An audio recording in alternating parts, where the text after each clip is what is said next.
Sur le corner en direct, c'est rempli d'artistes dans la place, nouvelle génération, ancienne génération, mais tout du monde actif, positif dans le scene. Donc présentement, j'ai une entrevue avec deux dudes qui sont en train de brasser des grosses affaires dans le scene. Je parle de Baz Pablo K.K.T. Kid et MT Lord, baby. Lord, baby. Ça qu'a fait, monsieur, man. Nègla. What up, Lord? Relax. Travaille sur la musique. No doubt. Pareil pour moi aussi. Oubliez pas, moi PSP, double album sans pression, sans vient. Okay. Un côté créole, un côté français. Balabalma les net. Ok. Et toi, MT Lord, peux-tu nous parler juste un petit peu pour nos auditeurs du corner qui sont pas peut-être encore familiers, j'en douterais, de ton parcours artistique. Comment tu as débuté dans le scene? Moi, je suis un des rares rappeurs anglophones dans ma ville. So, moi, j'ai commencé jeune. J'avais début 18. So, j'ai commencé à chanter. Premièrement, c'est pourquoi? C'est parce que je me disais comme si que... Pourquoi les cités sont en train de bomber, sont sur World Star, sont en train de faire des millions de views, puis ma ville, on est là, puis on nous entend pas, tu comprends? No doubt. Fait que moi, je suis là pour changer ça. No doubt. Et en faisant mes recherches, j'ai appris quelque chose qui m'a vraiment étonné, que j'avais pas entendu depuis longtemps. T'écris pas de rhyme, man? No, freestyle. T'écris pas de rhyme. Donc, toi, t'arrives... Je kill le mic. Mon ingénieur là, il peut te le dire. Il peut testify. Yeah. C'est quoi le nom de l'ingénieur? The Engineer, Switching Now. The Engineer. Oh, yeah, je me rappelle de lui. Yeah. No doubt. C'est vraiment nice. Et Kid, Snozo, qu'est-ce qui se passe ces temps-ci? Yo, Snozo, le monde a vu à la Carifesta qu'est-ce qui s'est passé. On a eu un petit problème de son par rapport à une certaine politique. Quand tu arrives dans le game, tu veux faire du positif. Puis surtout quand tu es black et d'origine haïtienne, ils ont toujours la superstition de venir mettre gang de rue, de venir mettre du grabuge et attaché. Puis qu'est-ce qui m'a surpris dans la Carifesta, dans deux affaires qui m'ont surpris, qui m'ont vraiment touché au cœur, c'est de un, les artistes qui sont restés tout au long du char, puis on n'avait pas de son. Le support des artistes valait $1 milliard de voir tous les artistes rester sur le char, pas de son, en train de vibe quand même. Pour moi, c'est quelque chose que je remercie la game. Je suis vraiment blessé par la game d'avoir le support de tout. Puis il y avait Tizo, il y avait Sekaka Empire, Moonfou, Bullet Ghost. Il y avait de toutes sortes de rappeurs de Montréal sur le char qui sont vraiment restés. On veut dire, fait qu'on a démontré que on est capable de vendre notre grime et notre musique. De deux, la police de Montréal, oui, qui ont bloqué la rue, nous ont donné accès à mettre nos speakers. Parce que le policier m'a dit, ben non, tu dois avoir des speakers, c'est sûr. Puis j'ai eu mon son par rapport à la police de Montréal. Parce qu'il aurait pu dire, ben non, le char s'en va, nous on est là, on ferme les barrières, t'as pas de son. Oh shit. Puis ils nous ont donné du son. Qui veut dire que quand tu fais une bonne job, quand tu amènes le positif, ça revient. Yo, on dirait que tu me pousses à envoyer un shout-out à la ST. Yo,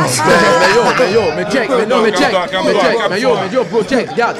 Ça peut arriver à n'importe quel rappeur d'ici.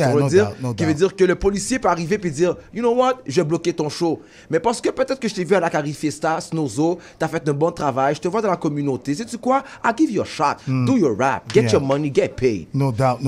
Toi, MT Lord, je sais que votre génération, man, les bees, ils niaisent pas avec vous, ils sont prêts à shut down les shows. Est-ce que tu fais face à ces genres d'adversité-là aussi? Ça m'est arrivé 2 ou 3 fois, mais ça m'est pas arrivé personnellement, non. OK. Toi, donc, est-ce que tu penses que c'est de la façon que tu bouges, c'est de la façon que tu organises ton équipe? Peut-être parce que je suis jeune aussi, je sais pas. Quel âge que t'as? J'ai 19 ans. Oh mon Dieu! Mais au contraire, à 19 ans, c'est là que t'es wild, dog, man, you know? C'est live. No doubt. J'aimerais que tu m'expliques, pour un gars qui a 19 ans, même tu viens de me l'apprendre, est-ce que tu sens qu'il y a une genre de division dans le game anglo-franco, jeune-vieux? Dans Montréal? Ouais, à Montréal. Une division négative ou genre... Moi, je la vois négative parce qu'il n'y a pas de progression, on voit pas de collaboration comme il devrait se faire comme en Europe ou aux États-Unis. Est-ce que tu sens ça un peu dans le scene ici? Ben, ici, c'est vrai qu'il y a tout ça, mais comme ici, oublie pas, on est dans une ville francophone.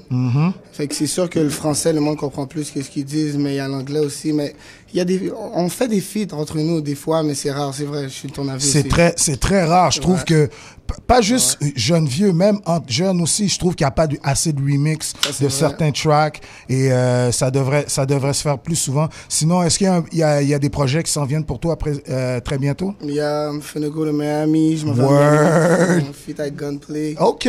Don Logan. Là, c'est States. C'est cette move.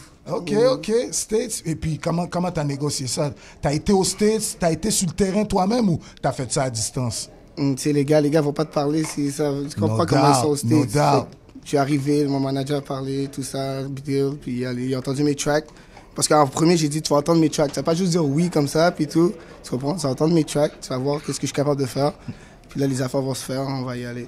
No doubt. Sinon, T-Kid, y a pas, tu viens de parler d'un projet avec SP. Il y a aussi une série de vlogs que vous allez faire, des lives que vous allez faire. Il y a demain, Montréal, on est live, moi puis SP. On va attendre tous les fans qui veulent poser des questions, le monde qui veut booker.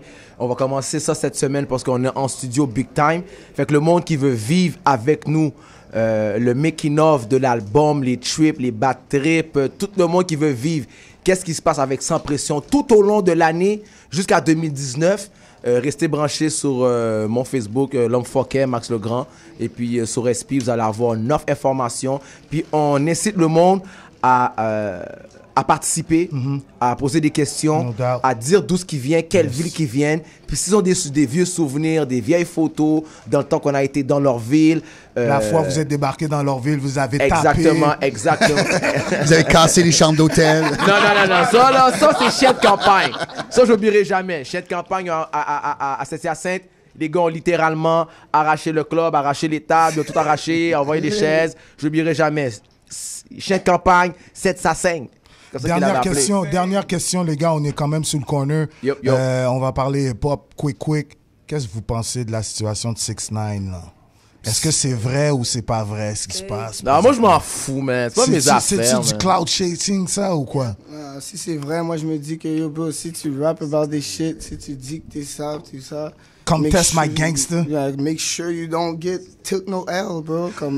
Moi, ce que je comprends pas, c'est comment tu peux avoir 750 000 en bijoux chez vous à Brooklyn. Yo, tu dois être high, bro. Sors du l'aile, man. Non, mais regarde. Non, mais check. Regarde, si il y a des nègres, moi je reçois énormément de menaces, puis pas mine là. Donc je veux dire, il n'y a rien à foutre des menaces. Tous les rappeurs, un moment donné, tu reçois des menaces. Ça dépend qu'est-ce que tu véhicules dans ta musique. Donc je veux dire, puis oubliez pas au State. Nous, on a une autre mentalité, mais n'oubliez pas que le State, c'est un mode de vie. La musique est un mode de vie. Ça fait partie de leur ADN. Qui veut dire que, oublie pas, c'est show and business. Nous, à Montréal, on a peut-être la tendance à faire business and show avant. Au State, ils sont là pour vendre. Ils sont là pour faire des... On l'oublie beaucoup. Nous, on l'oublie parce qu'on est comme dans un petit bocal, le Québec. Un petit bocal. Mais le monde a oublié que... Même s'il a fait, puis c'est pas vrai, là. T'es down avec ça? C'est combien de millions qu'il a fait? Nigga, at the end of the day, you need to get paid. C'est quoi être real? C'est pas une cale devant 3 necks qui ont pris ta chaîne? Ou c'est quoi être real? C'est quoi la définition de real maintenant? Ou c'est dire, bon, t'as pris ma chaîne, j'ai payé 200 000, je retrouve ma chaîne, t'as plus de dents. C'est quoi être real? Tu comprends? C'est quoi être real à fait compte? C'est que ça, il a fait son shit, il a sorti une vidéo après, puis nous, on a tout regardé, puis lui a fait money in the bank, nigga. Dernière question pour de vrai, MT Lord. Si, admettons, on avait un XXL freshman cover, puis il y avait 5 artistes d'ici à mettre sur le cover, qui t'aurais mis? Français ou anglais? Mix des deux. Ok, j'aurais mis Lost, White Bee, Ryder, K-Benz. Tu peux continuer. Baby, Mike Shab. J'aurais mis plein de monde, il y en a plein. No doubt. Et si on veut te rejoindre, comment on fait pour te rejoindre? Vous allez checker mon Instagram, MTLord514. Allez checker mon Snapchat, MTLord, c'est simple. Yes, so faites du bruit pour MT Lord et Baz Pablo sur le corner en direct.